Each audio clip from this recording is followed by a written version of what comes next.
आज संपर्क कक्षा के रूप में आप सभी बच्चों को सांख्यिकी से संबंधित कुछ ऐसी महत्वपूर्ण गतिविधियां कराई जाएंगी जो परीक्षा की दृष्टि से बहुत महत्वपूर्ण हैं। तो सभी बच्चे केंद्रित होकर उन सभी गतिविधियों को ध्यान से समझें और कहीं पे भी इन गतिविधियों में यदि आपको समस्या दिखती है तो आप नोट करते जाएं अपनी कापी में कि इस गतिविधि में हमें किसी प्रकार की समस्या है या उसमें हमें कोई विषय वस्तु समझ में नहीं आई है, तो आप क्रॉस क्वेश्चन हमसे बाद में कर सकते हैं। यहाँ पर सबसे ऊपर माध्य लिखा है, फिर माध्यक लिखा है। माध्यक को अपन मध्यिका भी बोलते हैं। क्या बोलेंगे? मीडियम बोलते हैं जिसे। और सबसे नीचे लिखा है क्या? बहुलक। तो माध्य, माध्यक और बहुलक ये तीनों महत्वपूर्ण चीज़ें सांख्यिकी में समावेशित करके विभिन्न परिस्थितियों को, विभिन्न प्रकार की गतिविधियों को समझने के लिए और विषय वस्तु से जोड़कर कई समस्याओं को हल करते हुए प्रयोग की जाती हैं। तो इसमें इन तीनों पे आज अपन सूक्ष्म रूप से चर्चा करेंगे, इन पे उदाहरणों के द्वारा गतिविधियां करेंगे और तीनों विषय वस्तुओं को परीक्षा के हिसाब से प्रतिवर्ष समावेशित किया जाता है। तो जैसे कि सभी बच्चों को दिख रहा होगा कि सबसे पहले अपन ने लिखा है माध्य। तो माध्य शब्द से ही अपन परिचित हो जाते हैं मध्य में। कहाँ पर? मध्य में। अब जब माध्य की अपन गणना करते हैं तो माध्य की गणना किस प्रकार की विषय वस्तु पर आधारित है? ठीक है, जैसे कक्षा 9वीं में पढ़ने वाले बच्चों की संख्या या किसी व्यक्ति के घर में एक वर्ष में आए बिजली बिलों की संख्या।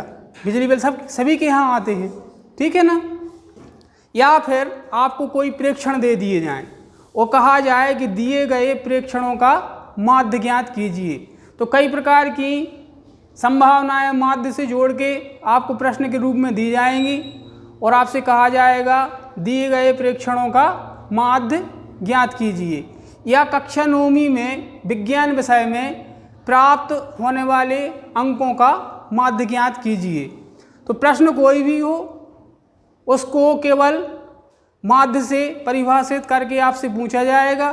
तो आपके लिए माध्य की गणना किस प्रकार से करना है, मतलब इसकी समझ होना जरूरी है। तो एक यहाँ पर उदाहरण लें माध्य से ही संबंधित। 2, 4, 7, 9, 3, 8, 6 इस प्रकार से कुछ प्रेक्षण अपन ने लिखे हैं। ब्लैक बोर्ड पे जो अंक लिखे गए हैं इनको अपन क्या बोलेंगे? प्रेक्षण। एक शब्द होता है प्रेक्षण, दूसरा शब्द होता है आंकड़े और तीसरा शब्द होता है समांक। तो प्रेक्षण, आंकड़े और समांक ये तीनों चीज़ें एक ही हैं, अलग अलग नहीं हैं। कहा जाए कि दिए गए समांक का माध्य ज्ञात कीजिए, तब भी बात वही है। दिए गए आंकड़े या दिए गए आंकड़ों का माध्य ज्ञात कीजिए या दिए गए प्रेक्षणों का माध्य ज्ञात कीजिए। इन तीनों को अपन ऑब्जर्वेशन में शामिल कर सकते हैं। इन तीनों का अंग्रेजी रूपांतरण क्या होगा? ऑब्जर्वेशन या डाटा। तो केवल और केवल इन तीनों शब्दों को हमने इसलिए लिखा है ताकि आप निश्चित रूप से परिचित हो जाएं कि प्रेक्षण, आंकड़े और समांक ये तीनों चीज़ें क्या हैं? समान हैं, एक ही हैं। इनको कहने का तरीका भर अलग अलग है। तो जो 2, 4, 7, 9, 3, 8, 6 ये संख्याएँ दी हैं ये एक प्रकार की क्या हैं? प्रेक्षण हैं, आंकड़े हैं। अब आपसे कहा जाए कि इनका माध्य ज्ञात कीजिए। तो जब अपन माध्य की गणना करेंगे तो उसमें माध्य के सूत्र का प्रयोग किया जाएगा। तो माध्य का सूत्र होता है सभी प्रेक्षणों का योग बटे प्रेक्षणों की संख्या। तो यहाँ पर लिखेंगे सभी प्रेक्षणों का योग और यहाँ पर प्रेक्षणों की संख्या। तो यहाँ तक सभी बच्चों को समझ में आया। अब सभी प्रेक्षणों का योग करेंगे तो ये सभी प्रेक्षण हैं, तो सभी प्रेक्षणों के योग में आ जाएगा 2 धन 4 धन 7 धन 9 धन 3 धन 8 धन 6। अब प्रेक्षणों की संख्या क्या है? 1 2 3 4 5 6 7। तो प्रेक्षणों की संख्या हो जाएगी 7 और प्रेक्षणों का योग अपन यहाँ पे मान प्रतिस्थापित करके कर देंगे। तो यहाँ पे प्राप्त होने वाला पद क्या मिलेगा? 2 धन 4 धन 7 धन 9 धन 3 धन 8 धन 6 और सभी के बटे में 1 2 3 4 5 6 7। अब ऊपर वाले सभी प्रेक्षणों को अपन क्या कर देंगे? जोड़ देंगे। तो किसी भी क्रम में अपन जोड़ संक्रिया कर सकते हैं, जैसा भी आपके लिए सुविधाजनक लगता है उसका प्रयोग करके आप जोड़ कर लें। 4 और 2 6, 6 और 7 13, 13 और 9 22, 22 और 3 25, 25 और 8 33, 33 और 6 39। ठीक है, तो प्रेक्षणों का योग कितना मिल गया? 39 और बटे में आ जाएंगे 7। अब 7 का भाग दे देंगे किसमें? 39 में। तो भाग की प्रक्रिया का अपन प्रयोग कर सकते हैं। 7 पन्ना 35, बचे कितने? 4, भागनी अभागनास्ति, तो यहाँ पे दशमलव आ जाएगा। अब 7 पन्ना 35, बचे कितने? 5, भागनी अभागनास्ति, 7 सतैया 49। इसके बाद भाग आवश्यक नहीं कि अपन आगे भाग प्रक्रिया बढ़ाएं। तो यहाँ पर 39/7 का अनुमानित मान लगभग कितना मिल गया? 5.57। तो यहाँ पे लिख देंगे अपन 5.57 और यहाँ पे लिख देंगे लगभग। लगभग का अर्थ होता है सही मान के आसपास, जो सही मान है उसके आसपास। तो इस प्रकार से सांख्यिकी में जब माध्य की प्रमुखता को अपन समझेंगे कि माध्य किस प्रकार से ज्ञात किया जाता है, तो उसके लिए इसी प्रकार की प्रक्रिया का उपयोग करना है। तो माध्य संबंधी गणना में ज़्यादा समस्या तो नहीं दिखी है। इससे रिलेटेड यदि आपको क्वेश्चन दिए जाते हैं तो आप आसानी से हल कर लेंगे। ठीक है, और माध्य के लिए 9वीं क्लास के हिसाब से इतना पर्याप्त है। इसमें प्रेक्षणों को कम या अधिक संख्या में दे दिया जा सकता है। यहाँ पे 7 दिए हैं, हो सकता है कि 11 दे दिए जाएँ, 8 दे दिए जाएँ, तो केवल इतना अंतर रहेगा। लेकिन प्रेक्षणों का माध्य या आंकड़ों का माध्य ज्ञात करने के लिए अपन इसी सूत्र का प्रयोग करके उसके माध्य की गणना करेंगे। दूसरा शब्द दिया है क्या? माध्यक। तो जब भी माध्यक संबंधी समस्या अपने लिए प्रश्न के रूप में आती है तो माध्यक एक तो समपदों के लिए होता है और एक विषम पदों के लिए। तो जब समपदों के लिए अपन माध्यक निकालेंगे तो उसके लिए अलग सूत्र का प्रयोग करेंगे, और जब विषम पदों के लिए अपन माध्यक निकालेंगे तो उसके लिए अलग सूत्र का प्रयोग करेंगे। केवल और केवल ध्यान रखना है कि पदों की संख्या यदि सम है तो फिर इसमें माध्यक ज्ञात करने के लिए इस सूत्र का प्रयोग किया जाएगा। तो जब पदों की संख्या सम होती है तो यहाँ पे अपन लिखेंगे सम पदों के लिए माध्यक। माध्यक को मध्यिका से भी परिभाषित किया जाता है। माध्यक और मध्यिका एक ही है, उसको मीडियम बोलते हैं इंग्लिश में। तो जब समपदों के लिए माध्यक निकालेंगे तो इसका सूत्र हो जाएगा 1/2 n/2वां पद धन n/2 धन 1वां पद। इस सूत्र का प्रयोग किया जाएगा। ठीक है, इस पे आधारित गतिविधियों का क्रम अपन बढ़ाएंगे तो इसकी जो गणितीय प्रणाली है वो आपको धीरे धीरे आसानी से समझ में आ जाएगी। तो केवल और केवल क्या फोकस करें, यदि पदों की संख्या सम है और उसका माध्यक निकालना है तो उसके लिए इस सूत्र का प्रयोग किया जाएगा। कहीं कहीं विभिन्न प्रकार के गणितज्ञों ने जब इस सूत्र का प्रतिपादन किया तो उस सूत्र में इसको थोड़ा सा परिवर्तित करके इस प्रकार से लिख दिया, इस पूरे के बटे में कितने? 2। तो जो उसके पहले अपन ने सूत्र का मान लिखा था वो भी सही है, और यदि इस प्रकार के सूत्र का रूपांतरण करके आप प्रश्न को हल करते हैं तब ये गणना भी सही है। तो दोनों क्रम में से जिस क्रम आपके लिए सुविधाजनक लगता है आप उस क्रम का प्रयोग कर सकते हैं। तो यहाँ तक तो कोई समस्या है नहीं। तो अधिकांश हमने अपने शिक्षण में इसी सूत्र का प्रयोग बच्चों से कराया है। 1/2 और कोष्टक में n/2वां पद धन n/2 धन 1वां पद। n/2वां पद क्या है, n/2 धन 1वां पद क्या है, जब इससे रिलेटेड अपन एक एग्जाम्पल फॉलो करेंगे, एक क्वेश्चन हल करेंगे, तब आप बहुत आसानी से समझ जाएंगे कि हाँ n/2वां पद कौन सा है और n/2 धन 1वां पद कौन सा है। एक छोटे से उदाहरण से लें, इस वाली रो में तीसरा विद्यार्थी कौन है, नाम बता सकते हो? 5वां विद्यार्थी कौन है? तो देखो आसानी से बता दिया। तो जैसे विद्यार्थियों का क्रम है ऐसे ही पदों का क्रम होता है। मध्यिका चाहे सम पदों के लिए निकालना हो या मध्यिका विषम पदों के लिए निकालना हो, दोनों प्रकार की मध्यिका या माध्यक ज्ञात करने के लिए हमें प्रेक्षणों को आरोही क्रम में जमाना पड़ता है। किसमें? आरोही क्रम में। और आरोही क्रम क्या होता है? बढ़ता क्रम। बहुत अच्छे तरीके से आंसर दिया।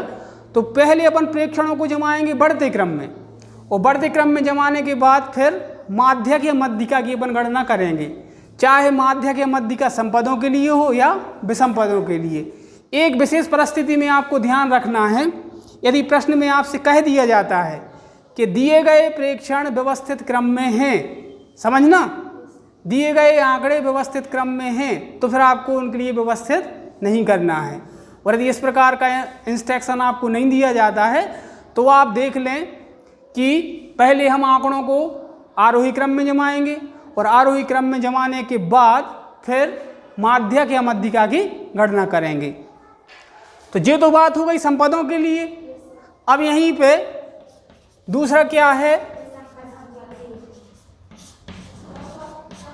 विषम पद के लिए माध्यक।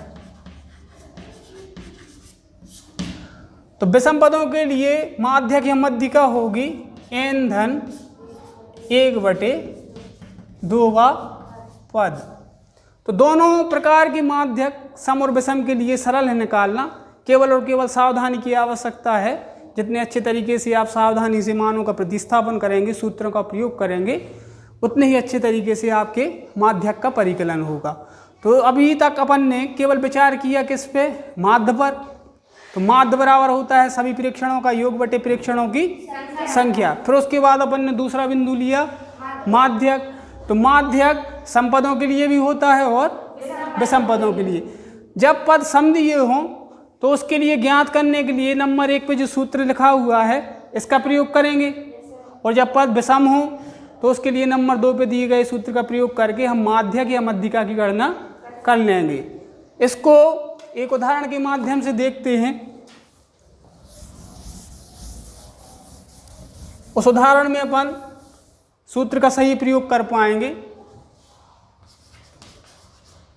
यदि 2, 5, 6, 3, 1, 7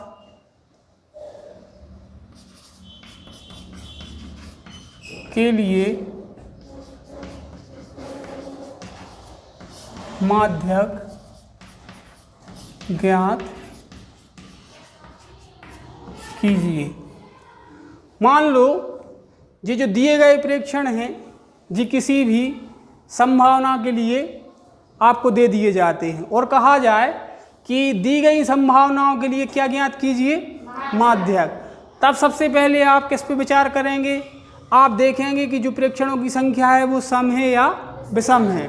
तो इसमें देखें अपन 1, 2, 3, 4, 5, 6 पदों की संख्या कैसी है, सम है। तो मतलब यहाँ पे अपने लिए स्मरण हो जाएगा कि पदों की संख्या सम है, तो इसमें किस प्रकार के सूत्र का प्रयोग करना है।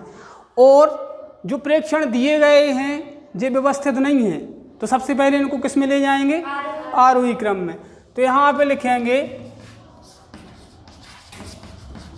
पदों की संख्या n। पदों की संख्या को किससे व्यक्त करते हैं, n से। पदों की संख्या n बराबर कितनी, 6, जो कैसी है,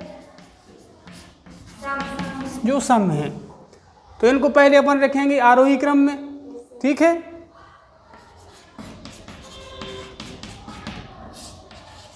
प्रेक्षणों को आरोही क्रम में लिखने पर, तो प्रेक्षणों को आरोही क्रम में लिखना अपन शुरू करेंगे। तो सबसे पहले 1, फिर उसके बाद 2, 3, 5, 6 और 7। तो ये तो अपन ने प्रेक्षण आरोही क्रम में लिख लिए। अब पदों की संख्या सम है, तो यहाँ पे लिखेंगे माध्यक बराबर 1/2 n/2 पद धन n/2 धन 1 पद, बराबर का चिन्ह लगाया, 1/2 को वैसे ही रखा। n का मान कितना है, तो n की जगह पे 6 रख देंगे। 6 कितने आएंगे, तो यहाँ पर आ जाएंगे 6/2 पद धन फिर 6/2 धन 1 पद बराबर 1/2। 2 का भाग 6 में दे दो, कितने मिलेंगे, 3।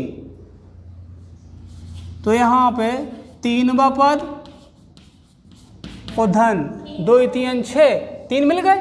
3 और 1 कितने हो गए, तो यहाँ पे 4 पद।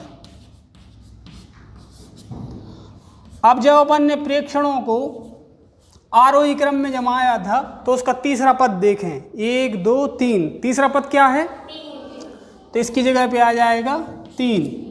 और चौथा पद क्या है, तो इसकी जगह पे आ जाएगा कितना, 5। अब 3 में 5 जोड़ दो, 1/2 तो वैसे ही रखेंगे। 3 और 5 कितने हो गए, 2 का भाग 8 में कितनी बार जाएगा, तो यहाँ पर कितना मिल गया, 2 चौके 8 और 4 एकम 4। अब जो 4 जो है जो माध्यक नहीं है, इसका चौथा पद देखेंगे। चौथा पद कौन सा है, 1 2 3 4। तो चौथे पद पर क्या मिल रहा है, तो वास्तव में माध्यक क्या हो गया, 5 हो गया। तो यहाँ पे अपन लिख देंगे माध्यक या मध्य का बराबर कितना, 5। यहाँ पे आंसर लिख सकते हैं या उत्तर लिख सकते हैं। तो इस प्रकार की गतिविधि को अपन देखकर कुछ उदाहरणों द्वारा ऐसे प्रश्नों को अभ्यास में ले सकते हैं, ठीक है।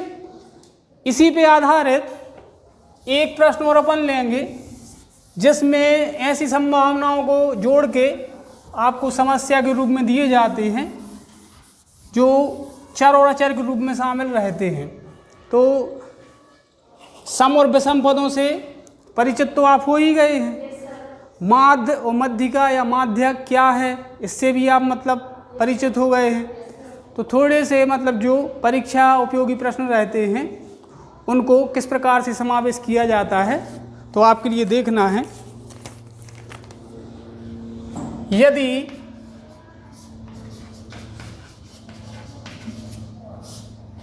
माध्यक बराबर 63 तथा प्रेक्षणों को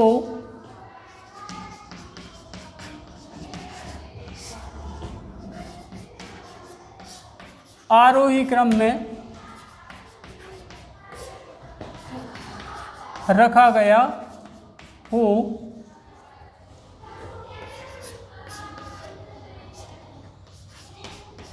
तो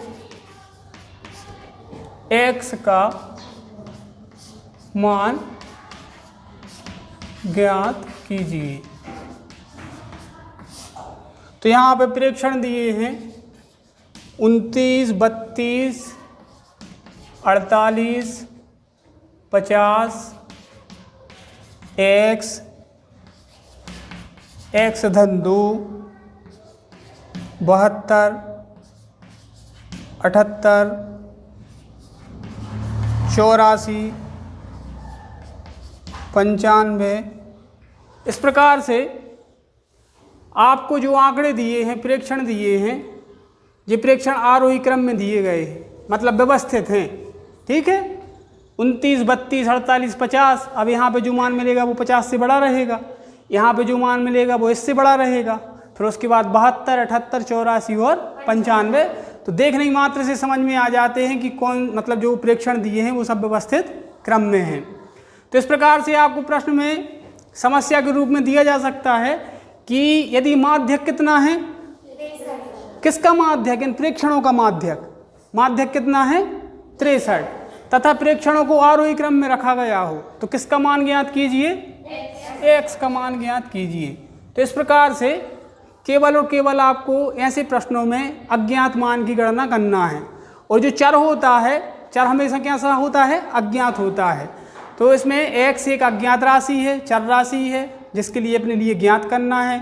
जबकि प्रश्न में पूरी यथास्थिति आपको दी गई है कि दिए गए प्रेक्षणों का माध्य 63 है और दिए गए प्रेक्षण आरोही क्रम में या व्यवस्थित क्रम में रखे गए हैं। तो इसमें x का मान ज्ञात कीजिए।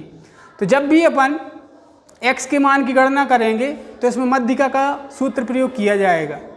मध्यिका का सूत्र इसलिए प्रयोग कर रहा है क्योंकि यहाँ पे माध्यक या मध्यिका दी है। तो जी मध्यिका कैसे पदों की है, 1, 2, 3, 4, 5, 6, 7, 8, 9, 10। 10 क्या है, सम है। तो जो 63 मध्यिका या माध्यक दिया है वो समपदों का है। तो इसके लिए अपन समपदों वाले माध्यक या मध्यिका के सूत्र का प्रयोग करेंगे। तो यहाँ पे लिखेंगे 1/2 n/2वां पद, n/2वां पद। पद नहीं भी लिखना है तो चल जाएगा, n/2वां पद और धन n/2 धन 1वां पद। ब्रैकेट में बंद कर दिया। तो जे मान किसके बराबर होता है, माध्यक के। वास्तव में जे किसका सूत्र है, माध्यक का सूत्र है। और कैसे पदों के लिए, समपदों के लिए। Very good. तो यहाँ पर 1/2 n/2वां पद। अब पदों की संख्या क्या थी, 10 थी। तो लिखेंगे यहाँ n बराबर कितना, 10 लिख लेंगे। यहाँ n बराबर कितना है, 10 है। तो यहाँ पर आ जाएगा 10/2वां पद धन 10/2 धन 1वां पद और बराबर में 63, क्योंकि माध्यक या मध्यिका कितनी दी है। तो जो प्रश्न में माध्यक या मध्यिका दी थी वो अपन ने उसकी जगह पे लिख दिया। ठीक है, सभी बच्चे केंद्रित होके ध्यान से समझेंगे। इसके अगले वाले पद में 1/2, 2 का भाग 10 में दे दो। तो यहाँ पे 2 पंचे 5वां पद धन 2 का भाग 10 में दे दिया, 5 और 1, तो यहाँ पर 6वां पद और बराबर में कितने रहेंगे, 63। अब यहाँ पे सावधानी की आवश्यकता है। 5वां पद कौन सा है, 1, 2, 3, 4, 5। तो 5वें पद की जगह पे अपन क्या रखेंगे, x। 6वां पद क्या है, वेरी गुड, 6वां पद हो जाएगा x धन 2। तो 5वां पद हो गया x और 6वें पद को छोटे कोष्ठक में भी लिख सकते हो और छोटे कोष्ठक में नहीं लिखना है तो जैसे पहले अपन ने लिखा था वैसे भी लिख सकते हो। दोनों स्थितियाँ गणितीय अवलोकन के हिसाब से सही हैं। उसमें मतलब दोनों संभावनाएं विद्यार्थियों द्वारा हल करते समय व्यक्त की जाती हैं। तो ये दोनों समान हैं क्योंकि ये चर हैं। तो 1x और 1x मिलके कितने x, 2x। तो 1/2 तो यथावत रहेगा, यहाँ पे बन जाएगा 2x और ये वाले 2 वैसे ही के वैसे। अब इसमें भी 2 है और यहाँ पे भी 2 है, तो इन दोनों पदों में से 2 अपन उभयनिष्ठ ले लेंगे। उभयनिष्ठ मतलब बाहर ले लेंगे। तो देखो ये 2 बाहर निकल के आएगा तो यहाँ पे केवल x बचेगा और ये वाला 2 बाहर निकल के आएगा तो क्या बचना चाहिए, क्यों, यहाँ पे कितने 2 हैं, 1 2 है तो यहाँ पे क्या बचेगा, 1 बचेगा। तो अगला पद जो प्राप्त होगा 1/2 गुणित जो भी मान अपन उभयनिष्ठ निकालते हैं वो बाहर दिए गए मान के साथ में गुणा में प्राप्त होता है। तो ये 2 यहाँ पे किस में आ गया? गुणा में। यहाँ पे क्या बचा? x धन 1। इस 2 से इस 2 को काट देंगे तो 2 का भाग 2 में कितनी बार गया? और 1 एकम क्या हो गया? 1 हो गया। मतलब अब खाली क्या प्राप्त हुआ है? x धन 1। अब इस प्रश्न में थोड़ी सी हमने गलती भी की है। गलती क्या की है? यहाँ से गलती की है।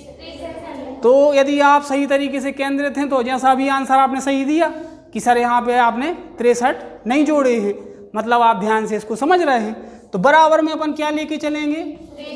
63 लेके चलेंगे। बराबर में 63 और बराबर में 63। तो 2 एकम 2 और 1 एकम 1। तो इस कोष्ठक के बाहर क्या मिला? 1। और 1 का किसी में भी गुणा कर दो तो मान नहीं बदलता। तो यहाँ पे केवल क्या बचा है? x धन 1 बचा है। और x धन 1 के बराबर में क्या बचा है? 63 यहाँ पे अपने लिए प्राप्त हुआ है। तो इसके आगे जाओ अपन इसको मान को निकालेंगे तो x धन 1 बराबर क्या मिल जाएगा? 63। अब चर में से चर को घटा सकते हैं यदि वो समान हो और अचर में से अचर को। तो यहाँ से x और 1 में से अपन 1 का पक्षांतर करेंगे, ठीक है ना। तो ये जो 1 है यहाँ पे ये धन में है, जब पक्षांतर होकर उस तरफ जाएगा तो ऋण में आ जाएगा। पक्षांतर के नियम से है जी। तो यहाँ पे तो खाली बचेगा x और 63 ऋण 1 और x बराबर कितना आ जाएगा? 65। तो जो अज्ञात मान अपना x था वो क्या था अपना? 62। तो 50 के बाद आने वाला मान 62 हो जाएगा और 62 में 2 जोड़ेंगे 64 हो जाएगा। फिर 72 78। तो ये जो सभी प्रेक्षण हैं ये सभी प्रेक्षण व्यवस्थित थे। तो इस प्रकार के प्रश्न परीक्षा की दृष्टि से विशेष रूप से आपको दिए जाएंगे। भले ही ये वाला प्रश्न ना दिया जाए लेकिन इससे रिलेटेड एक्टिविटी आपको एग्जाम पेपर में आ सकती है, बहुत ही महत्वपूर्ण प्रश्नों में है। इस प्रकार के प्रश्न हम आपके समूह में अभ्यास के लिए जरूर देंगे। तो 1 या 2 दिन आप इस प्रकार के प्रश्नों का अवलोकन करें।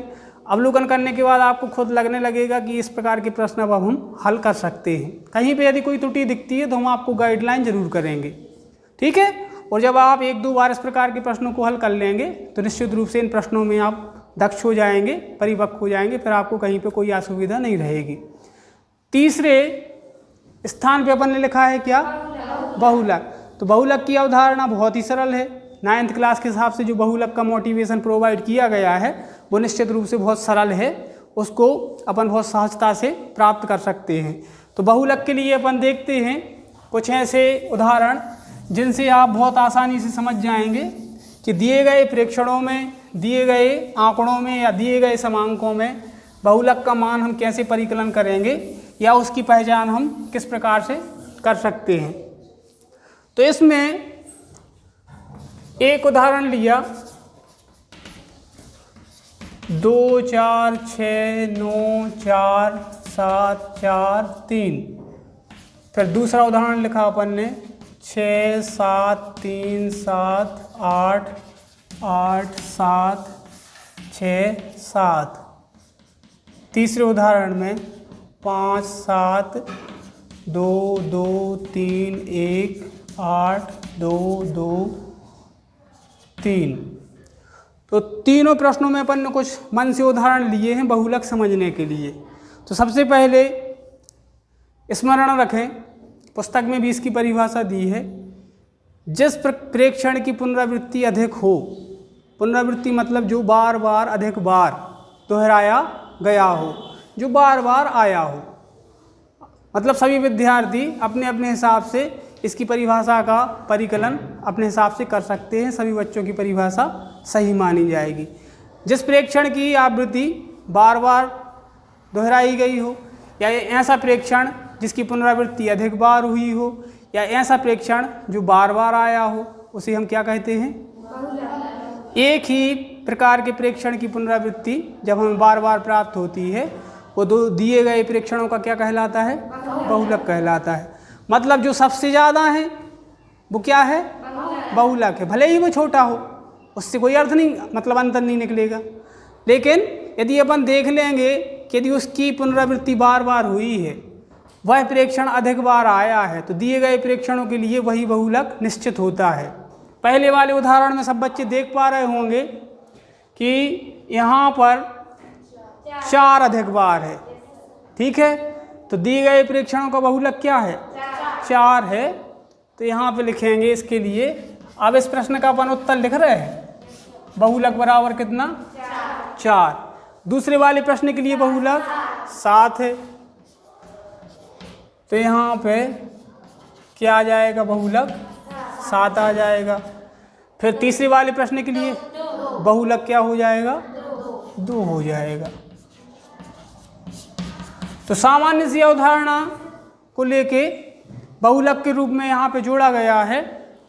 तो यहाँ पर ठीक है, सुप्रिया कहना चाह रही थी कि सर यहाँ पे आपने 7 लिख दिए हैं, गलत है, लेकिन नहीं कहा उसने, बल्कि उसने देखा कि सर ने यहाँ पे जो जजमेंट फ्रैक्शन लिखा है वो गलत लिखा था।